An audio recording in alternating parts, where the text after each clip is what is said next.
kids, welcome to the Crocodile Pile. I am your host, Tony Lasagna, and this is our Edgerunners reaction series, episode 3. And basically, Alex and Dylan are getting a lot better at introducing the show. They have not yet got the hang of introducing themselves, but look in the little graphic below. You'll see their names. And they also never, ever tell you to like, to comment, to subscribe. They never tell you to hit the bell, and you should. You should do all of these things. Hit us up in the comments below. We'll try to respond to the ones we find interesting, and let us know what you think about the new format of the Crocodile Pile going forward. We are a collection of creative people who do various projects together, one of which is Ravensrook, the Blackwing City of Brigands and Bandits, available now on DriveThruRPG. Hail and well-met fellow adventurers! It is I, the infamous well-traveled rogue Dash Bandersnatch. And if you're interested in this tome, then the lure of Ravensrook most certainly has its hook in you already. It is good then that I have curated and distilled only the most important information into this volume. Ravensrook thrives by both sun and moon, though one provides more safety than the other. Learn the sectors of the city and the power of the guilds. Know the political landscape and steel yourself against the inevitable double cross. Seek your fortune in these troubled times and let the chaos of it all provide great opportunity for those with ambition and guts. Lest those guts be spilt by an unkindness of ravens. More later. Mustache. I'm going to start a new recording here so that I can, when I pass this stuff off to Tony, he doesn't murder me. All right, here we are doing Cyberpunk episode 3, Smooth Criminal. I don't know what else to say other than let's just fucking do this. I'm on beer 2. Well, actually, you know what? Speaking of which, we'll pause partway through and I'll go get another beer. We'll do our 5-minute break halfway through this episode. Yeah, pick an appropriately dramatic moment. Yeah. All right. But with that beer note hit, let's move on and watch this fucking thing. I think I've got him hooked. We're gonna watch the intro again because I want to experience it It's again. so good. It may not be in the edit, but just purely for me. Anything to like this. This is the kind of shit that I always want to just consume as much of this and rewatch it because I do so much of this type of stuff in my day-to-day work that my dream is to do an intro for a show like this. Do lots of video game trailers for like smaller studios. I would like to get to the point where I'm doing this kind of creative work where you're creating look at that. That's gorgeous. Gorgeous. Yeah, moving silhouettes, but like every person is a kit bash of skyscrapers, which is so fucking fitting. Yeah, I'm just loving what they did with this.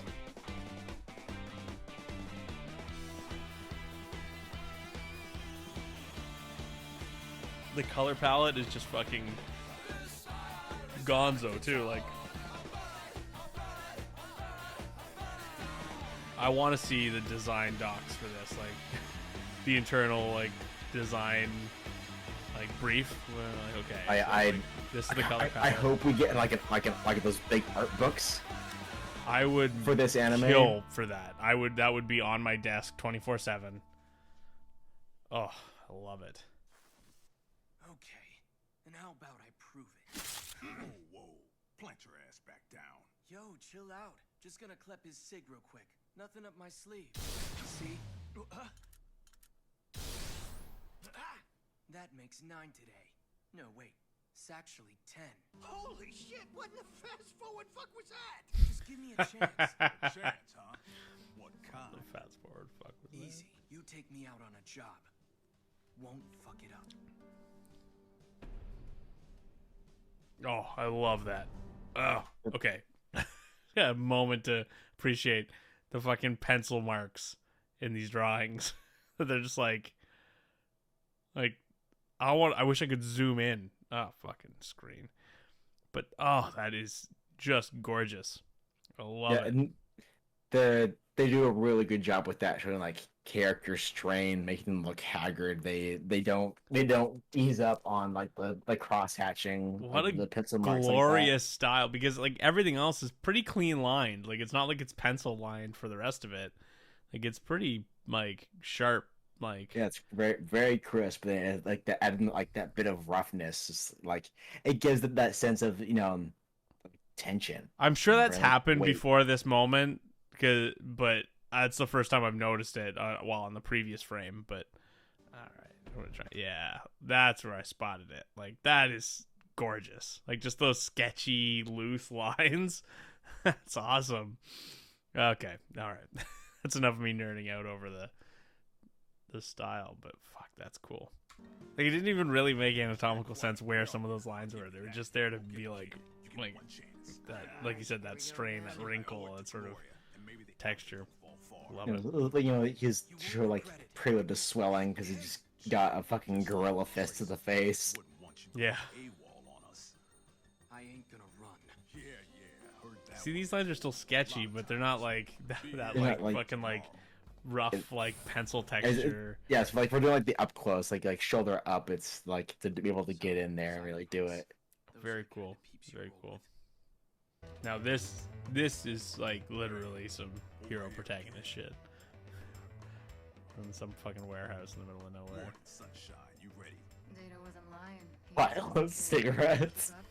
Guess we'll see. Now, I know he's a sweet little thing, but keep those grubby mitts to yourself. Why do we even put up with you? Key to the car. Grab it. Becca, trip him up. There she is. Chop chop, go. Hey, what the fuck? I'm so clumsy, Watch sorry. it, bitch. Ken, nab the data before he shows. How in the hell? I'll handle that. You get in.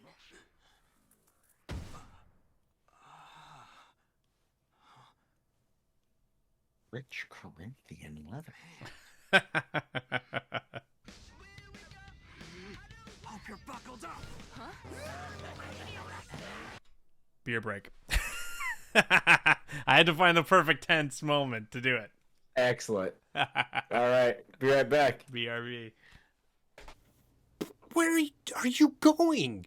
What are you doing? Why are you stopping? You're doing a reaction. Get back here. This is insane. The show's like 20 minutes long. Shall we kick back off into our episode Yes. 3 reactions? All right, let's go.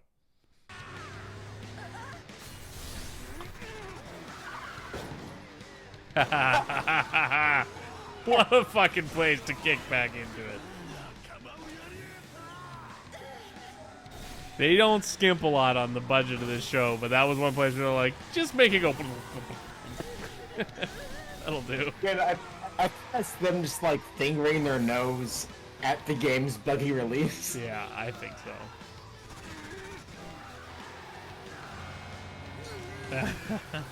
Oh,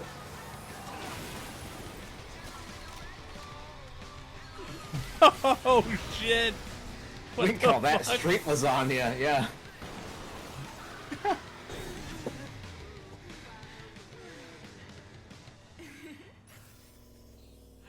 Her thrilled look at his. Yeah, she is like the Maniac the guy. manic pixie with a capital M. That's all I could think. I was like, this is Ramona Flowers from Scott Pilgrim. It's summer, 500 Days of Summer. Like, we're leaning hard into the fucking. And like Manic Rebecca's pixie a dream girl. pint-sized Harley Quinn. Oh, Pork cutlet. oh, that was vile. Oh,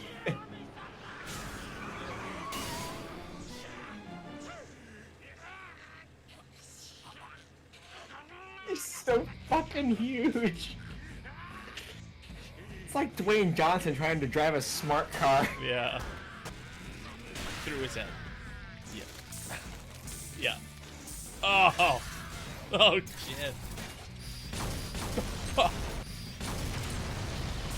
I got a quick cover of my face. I forgot there's the reactions. The whole fucking point of this shit. Layer 1 deleted.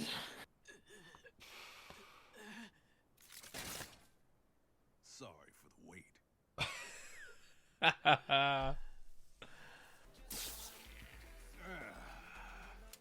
It ain't wasted innings if it makes you stronger. That applies to your cyberware and also to your crew. Yeah, all right. What's Annie's? Eddies, it's short for Euro dollars, which is like the leading currency. Gotcha. And then Ennies are basically Euro pennies. I believe I was clear when I requested only the navigation data, not Arasaka. Come on, Carlo. You got what you asked for, didn't you? What I asked for above all else was your Is that Giancarlo Esposito? We tried. Mm-hmm. You know how things be sometimes. Gotta improvise. What isn't he in these was days? imperative I learned Tanaka's routines, the places he frequents. So check the navigation data. Beautiful It's voice all actor. Why is he not doing more voice? Your joyride puts us back at square one and Tanaka on high alert. Understand this and understand it fast. I do not pay you to think. I pay you to check the boxes off my list. Okay, I'm trying not to pause too much. but What a pause! what? Oh Jesus, yeah. What the fuck? How is he like his voice? I've always known it was a great voice, but like I want him in Transformers. Like I think he should if there ever is a need for an Optimus Prime.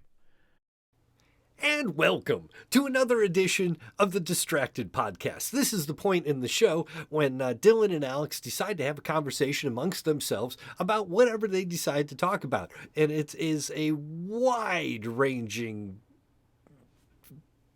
rainbow of subjects. It's just all over the fucking place. Anyway, we are going to start just dropping these separately as a Distracted Podcast, but we're also going to include it, this particular episode of the Distracted Podcast at the end of this video. We're going to skip ahead for now, but when this video drops, you're going to be like, they reacted to one episode of Edgerunners for 45 minutes? And I'll be like, no. No, they did not. All right, let's do this. He says It is my for the place to see 15th the time. larger picture. It is yours to listen. You will do as you're told. Hate That his is how our eyeballs. business is done. Ugh. Yeah, that's unpleasant. Are we clear? It's like, which one do I look at, man? Yeah, we crystal dog. Very good. For now, we wait until he lowers his guard again. I'll be in touch. Uh-huh. See ya. I fucking love that. Sorry, but who are you? Remember? Come on, Choom, after all we've been through. Oh, right, back at the bar. Yeah, like my performance? Sure, yeah. I'm Rebecca. I know a few women that are, like 5'0" and they are the meanest people I know because they're closer to hell at all times. That's exactly what Rebecca is. She's concentrated. Yeah. She doesn't read young to me. I mean, this No, Kill la Kill, she's- there's characters that are young and read young, but Yeah, that character I doesn't. think she's probably like same age as David, so like 17, 18. Yeah. But like it's, you know,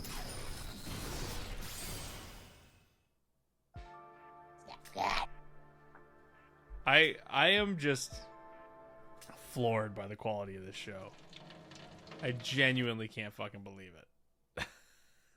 All right. I know that you have, I don't remember what show it is, but you got something you got to watch in the next 30 minutes, so I'm going to let you. yeah, the Rings of Power finale. We'll see how that Right. goes. I still haven't finished. I have not got.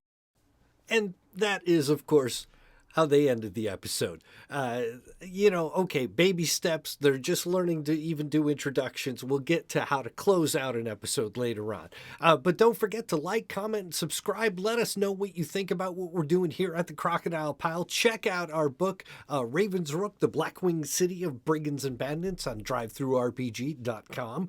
And now stay tuned for another edition of the Distracted Podcast, which is most of the podcast style conversation that these two guys had in the middle of this reaction. Please enjoy.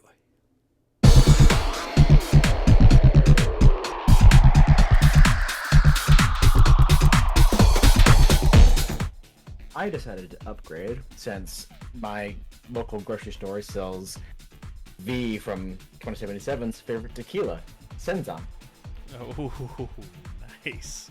And it's on sale. It's like a $50 tequila selling for $20 right now. I have no idea why it's on sale, but oh my god, That's incredible. I'm taking it. I've gone with another IPA because that's most of what I drink.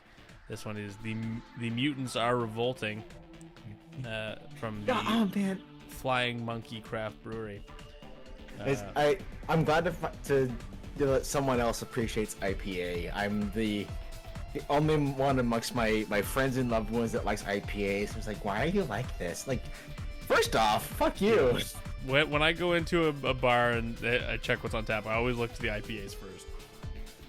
And I always tell them, like, if I don't recognize the IPAs on tap, I'm like, just give me the thing that's got like the most funk, like the thing that's got like the dankest, like that, like sort of like like the bite, the flavor. If I'm somewhere that's like like not in my neck of the woods, I'll always defer to like if they have like an in-house like special or something regional. Right. Because try new things, variety, spice of life, and I love trying new shit. But I think it's the reason why I like IPA is the same reason why I like spicy food so much. It's because being the youngest member of my family growing up, my food was always stolen from. So I made sure to make it as inhospitable to other people's bodies as possible, which meant spice and bitterness, which no one else had the palate for. Yeah, you know what? That might be. I'm also the youngest. I don't know if it's just. It might be that. It's like spite turned into a palate. Because I am totally I'm the spicy food guy in my family. I like the IPA. Whenever my dad comes over and wants a beer, I'm like, well, I got a bunch of. He cannot drink this to save his life. He's just like, no, thank you. Too harsh. Don't want it. Like, not interested. Tastes like shit. I'm like. Well, the funny thing is, my brother's wife is Hispanic, and he can't handle spicy food for the life of him. But that's also why I'm the favorite in-law because because my sister-in-law doesn't have to adjust her food for me. I'll eat it. It's like spice it up.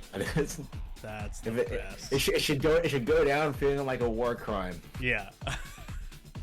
Scorched earth. It should be the policy. Exactly. Yes. Give them napalm and mustard gas. That's how it should feel.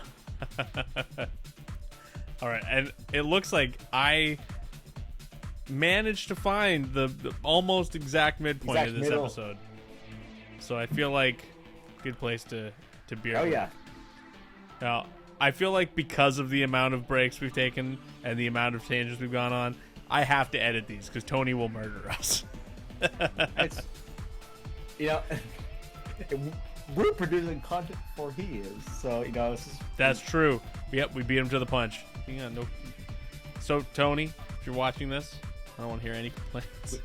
We love you, and this is Patreon material. Yeah, yeah. This is all of our backlog for Patreon. Wait, I know you love my dulcet tones, Tony.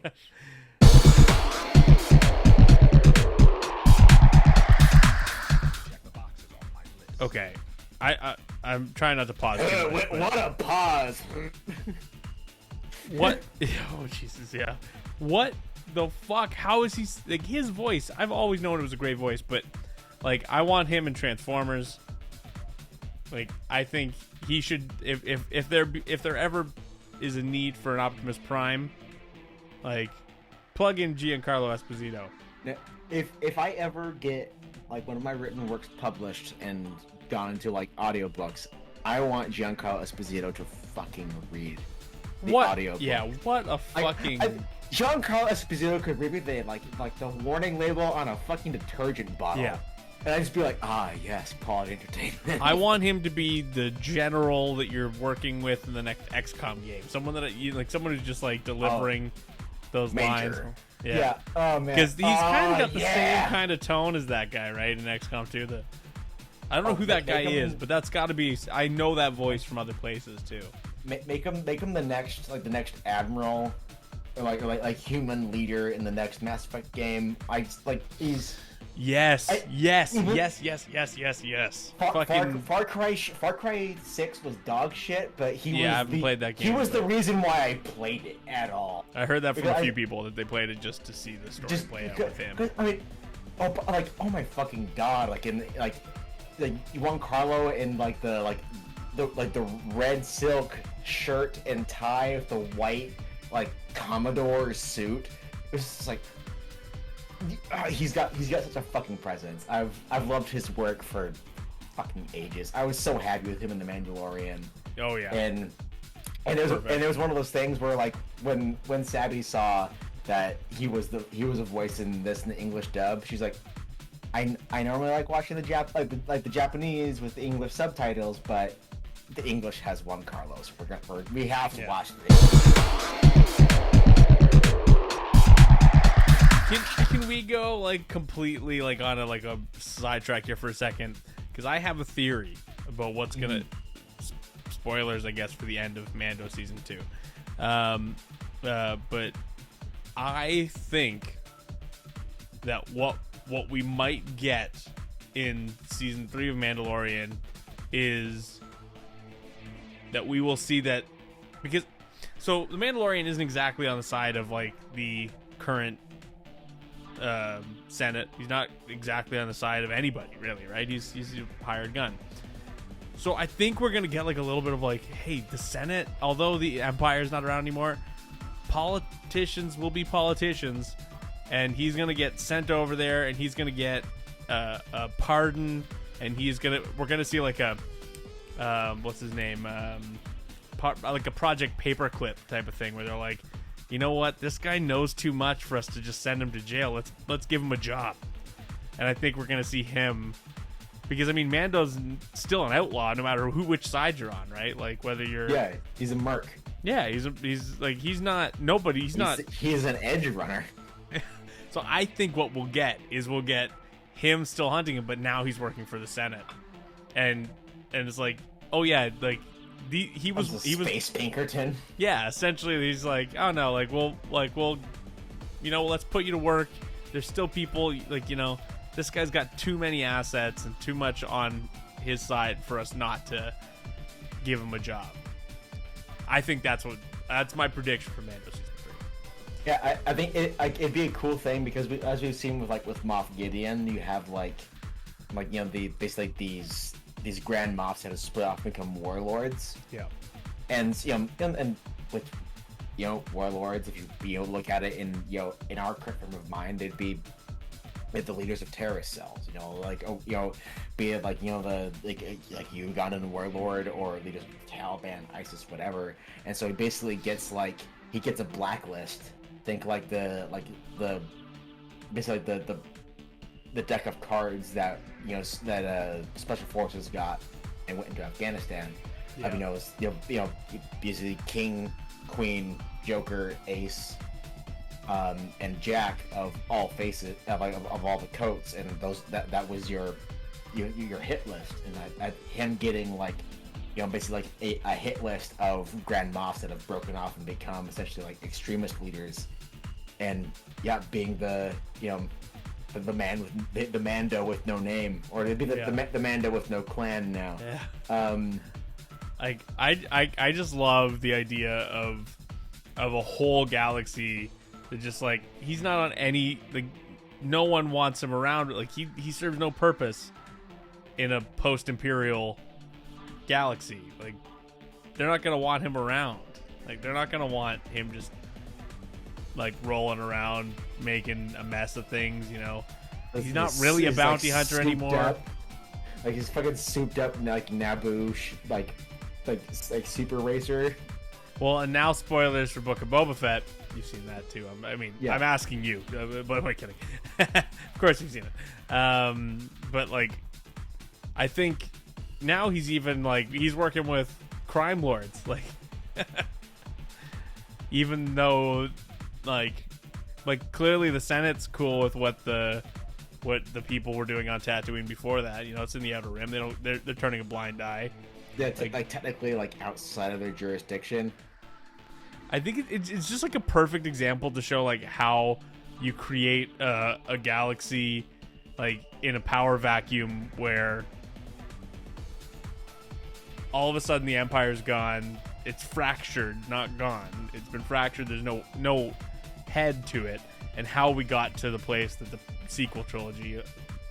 Yeah, I would, whether it's in Mando or a different series, I would love to see like a series of like you have like Space Argentina, where a bunch of these Imperial like high command went into hiding, and have like a New Republic assassin just go in and make it like a gritty like John Wick style in space kind of affair, and have this New Republic hitman that's going around and just into Space Argentina and killing these guys that went to an extradition planet. I would fucking love that. Yeah, it's boys from Brazil. That's what Andor has been doing for me. It is the very gritty sci-fi, sci-fi spy thriller. I think that's what the next, if they do another trilogy in that era, I don't think they will for a very long time, but it would. I think the place to do it would be post original trilogy, pre-sequel trilogy,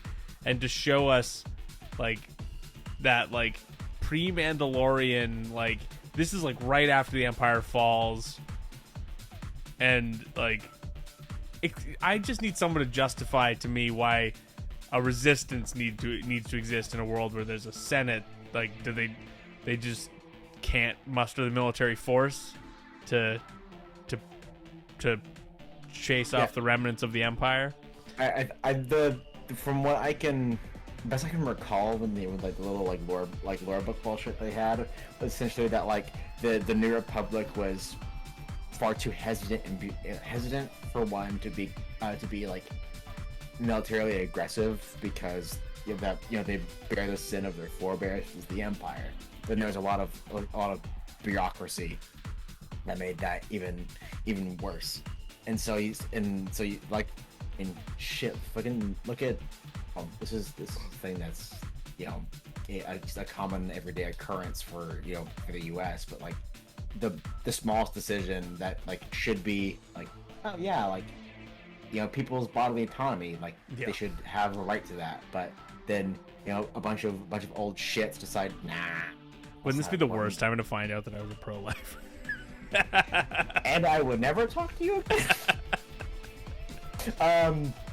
But it's one of those things. Yeah, I think where I think they wanted to also try and do as much of a Leia Organa girl power. I'm not a princess, I'm a general thing. It's I at least fits her character, and Leia definitely the one are you guys gonna do anything? Oh well, it's in the committee now. It's okay, I'm gonna find my guerrilla friends. And I'm gonna sell them a bunch of guns, and then we're gonna go take care of it ourselves. Yeah, at least that fits Leia's character. It does make sense. I think Leia's the one thing that does make sense about the whole thing. I mean, Han being off on his own damn self. I mean, it's one of those. When the trilogy's over, I know that they're okay. We could go on and on about Star Wars. We're supposed to be watching the show. I'm gonna cut all this out, but it's been a good conversation. We know you're listening to this, Tony. We know you're yelling at us, and you have your own fucking opinions. Join us next time. Well, and you know what? This is sidetrack. This is just for production conversation in the middle of us recording an episode. But we should do a reaction to the entire Star Wars saga. Because that was one of the best things I did during COVID was I rewatched them with some of my old high school buddies, the guys I used to watch Star Wars back in the day with. We'd skip school and go watch Star Wars. Rewatch all of the originals and then go through in chronological order and watch everything and just say our piece, re-experience all of that shit. And do a bloodletting. get some of the bad blood out, you know. And that's why I think our review segment should be called the Crocodile Pile Death Roll. Yeah, I agree. Because if something's bad, we guarantee we're gonna rip it to shreds. Well, okay. One last thing before we jump back into this. Have you heard did they tell you about the idea that we had discussed the week before of doing a media on trial kind of thing, where we put up a movie that one of us argues is a great film or a terrible film, contrary to popular belief. Somebody who holds the contrary opinion argues the point. For Tony, for Will, it's Krull versus Tony, who hates Krull. You know, or like for me, I'm trying to think of a movie that I love that everybody hates. But you know, name a goddamn movie. Phantom Menace. I could sit a pretty good trial for Phantom Menace and argue why that movie's actually a great movie. I think it's one of those things, like you and I especially, because Phantom Menace came out when we were kids. Yeah. And How old are you? I'm 30. Okay, I'm 32. So you even more, but like I was 9. And I was the same age as Anakin when that movie came out. Like 2 years difference. Like it's not that, you know, you still you would think, like, because logistically as a kid you'd have to either go see it with your parents or you'd go see it with like a parent and a bunch of friends. Yeah. And then there's something really magical about, you know, and especially because, you know, like my dad talking about it, he's like, oh man, I remember when Star Wars came out in theaters and it was this huge thing, and like I'm so excited for you kids because you're getting to experience this now. And I didn't understand why he kind of had this kind of weird face through it all, but like I thought it was fucking magical. I thought Qui-Gon was the man, like the absolute shit. Like I was like I want to be Qui-Gon when I grow up. Like, didn't realize that I was like, I love that this guy doesn't play by the Jedi's rules. I'm like, so he's like borderline not a good guy. But or he's the best guy. Like a Jedi libertarian. Yeah, exactly. My favorite. Did I send you this? No, I sent this meme to somebody else. But it's Qui-Gon saying to Anakin says to Qui-Gon, "I don't want to be a problem," and Qui-Gon's like, "You won't be a problem." And then it's a picture of Morgan Freeman saying, "As it turns out, Anakin would be a problem." Like, that's my favorite fucking meme, because Qui-Gon's just complete belief. He's like, no, you are the one who's gonna. It's like, no, you're a few steps removed from the prophecy there, brother. Yeah, I think one of my favorites, there's someone I follow on TikTok who's like, their whole thing is like Star Wars dad jokes. Is one was like, you know, why couldn't Anakin buy his groceries? Because his MasterCard was declined. Oh. I had a shoe thrown at me for that one. Oh my god! It made me want to rewatch Revenge of the Sith though. Watch his fuming. Okay, I swear we're gonna finish watching this episode. But you watch Clone Wars, right? Oh yeah.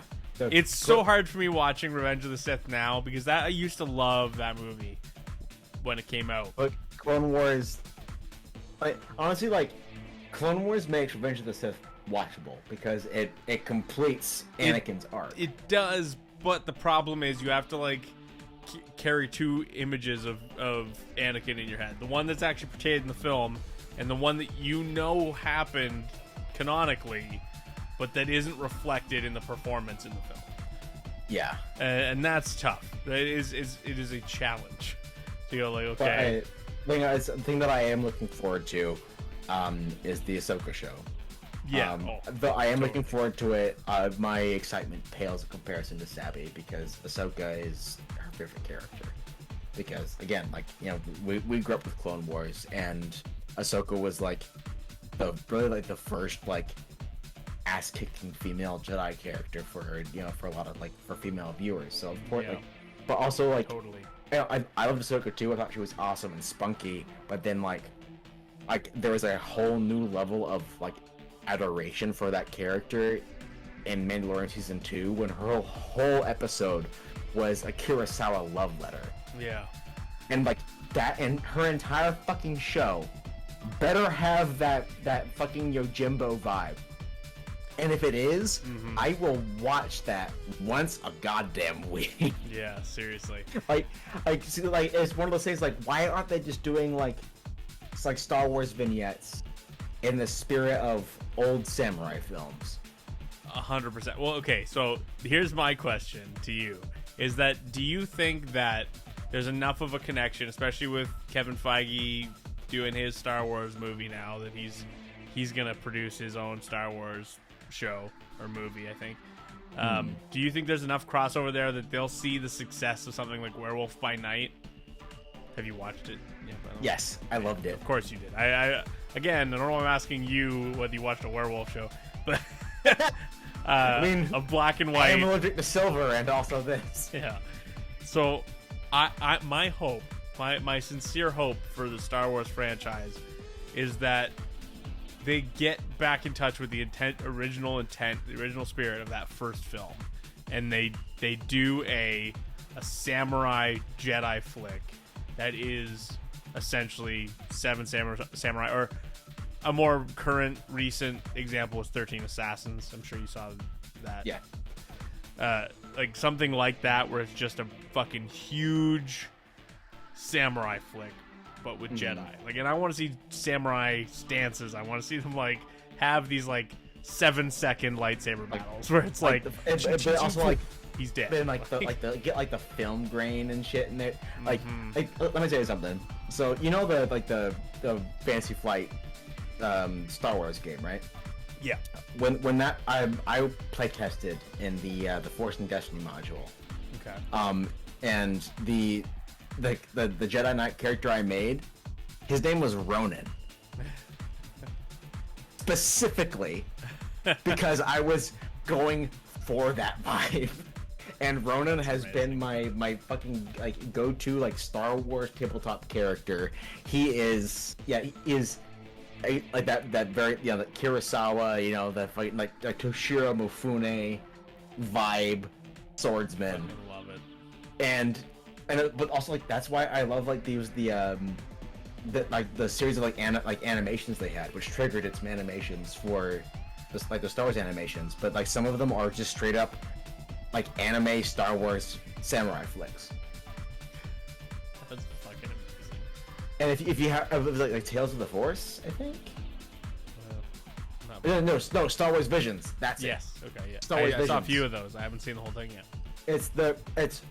There's just one. There's one that's done in an all black and white, but Yes, the that only one I've color, seen. the only color in the lightsaber blades. I was just like, yes. Yeah, I think they did a. I saw just the other day they did something related. I think they did a manga or a comic. Maybe they did a comic book, like a one-shot comic or something like that. That tied into that. It's like, what a fucking awesome thing that was resonated with people on such a level. They're like, yeah, motherfucker, this is what Star Wars has always been. It's just a fucking samurai flick.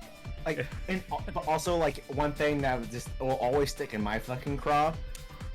Because I've been running a Edge of the Empire tabletop game like since like 2019. That's so cool. On Mondays. This was in 2019. I ran them on a mission where they had to basically go into an imperial, like a clandestine imperial facility.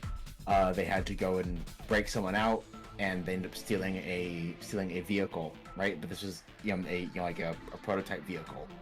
They ended up making a canyon run, being chased by TIE fighters, and a lava flow. This entire adventure, if this sounds familiar, it's an episode in The Mandalorian. and there's one of those things like all my players are like, yo, dude, what the fuck?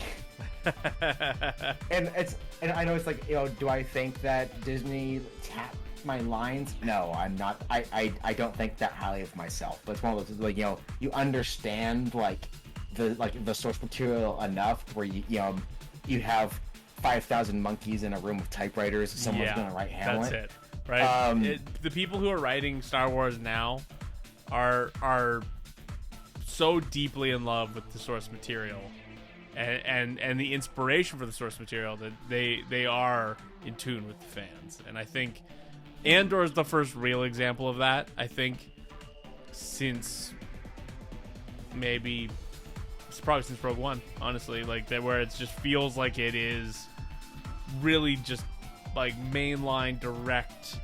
It's in there. Oh, things like in Mandalorian too, where like it feels like it's back to the source material. Mandalorian too, yeah. But also because I forget Mandalorian because it's such an obvious one. Yeah, is it because it's back to the source material, but it's also like it's paying homage to like the original like inspirations. Yeah. But it also helps that they're using the Rafe McQuarrie concept arts. Yeah. And like, especially like people like, I remember when in that first episode when we saw Andor's pistol, it was the Briar pistol from the Kyle Katarn games. Yeah. I was like, I know, my friend messaged me that like almost instantly. He was like, "Oh my god!" Savvy was entirely fucking lost because she never played Dark Forces or Neither Jedi did I, Outcast. but I had friends who were so obsessed with them that I've seen every fucking thing about this game.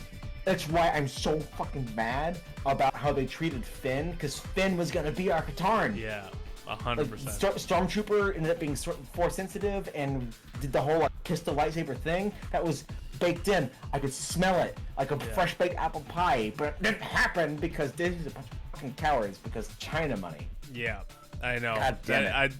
And you know what? I think, at least recently, it seems like they're like, you know what? We're playing a losing game here. We're gonna fight for China, and they're eventually gonna just start making. They're not gonna keep outsourcing. They'll make their own movies, and that market will be cornered by China. Like they won't want American movies before long. So I'm hoping that Disney sees that, because they are the biggest market now. Until China just starts selling their own damn movies and they don't want ours. I think that's. I hope that they understand that that's where this is going, because China is ramping up production of their own films. They're building an infrastructure there. Anyways, we could talk all night about this, but I do hope that Tony, love you. Yeah, I don't think I can even send in this episode. I gotta edit this one on my own, or he's gonna fucking kill me. He'll be like, "What? I offered to edit a reaction, not a podcast." What's he gonna do? Like suck on his teeth and shake his head at the camera? Like fuck off. All right, let's barrel through the final leg of this journey. How many episodes are there in this season, by the way? 10. Okay, so we can do this in 2 more sessions. I mean, unless we do this every time. Yeah, right. We don't hang out, just me and you, very often, so we're excused for having a gab.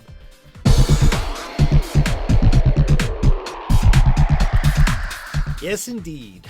A gab that went on for more than half an hour.